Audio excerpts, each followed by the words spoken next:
चलो ये क्वेश्चन देखते हैं। A particle moving with velocity v is acted upon by three forces as shown in vector triangle p q r। Right, इसके directions देखो, ये ऐसा है, ये ऐसा है, और ये ऐसा है, यानी सेम सेंस में है। ठीक है। The velocity of particle will increase decrease remain constant change according to smaller force Q R. क्या है इसमें से ऑप्शन?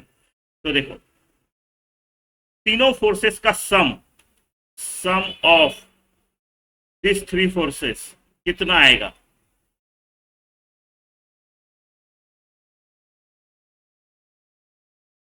ए, चलो इधर से शुरू करते हैं। तो this force A plus this force B plus this force C equal to zero. Polygon law vector का, राइट, जीरो। या फिर आप इसको ऐसा पकड़ लो, राइट, ये अगर वेक्टर ए है, ये वेक्टर बी है, ये वेक्टर सी है, राइट, तो माइनस सी वेक्टर कैसे आएगा?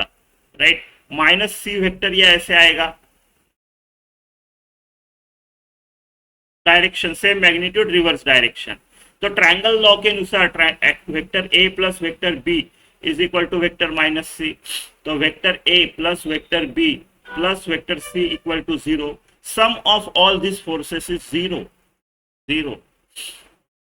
तो किसी पार्टिकल पे तीनों फोर्स इस डायरेक्शन में एक्ट हो गए तो टोटल फोर्स जीरो होगा, तो remain constant.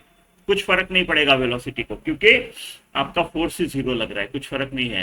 Right, no force no acceleration, no acceleration no change in velocity आपका। इसको ऐसे भी देख सकते हो, ये जो तीन फोर्सेस हैं इसको ऐसा लिख सकते, एक पॉइंट पे लेते हैं। मान लो ये आपका ए फोर्स मैंने ऐसा निकाल दिया, ये वाला ऐसा निकाल दिया, इसको मैं शिफ्ट कर सकता हूं पैरेलल टू इटसेल्फ। राइट, इसको मैं पैरेलल टू इटसेल्फ शिफ्ट कर सकता हूं विदाउट लेंथ चेंज। राइट, उसकी लेंथ चेंज नहीं करो, पैरेलल शिफ्ट करो, अलाउड है। It is still vector B, it is still vector B.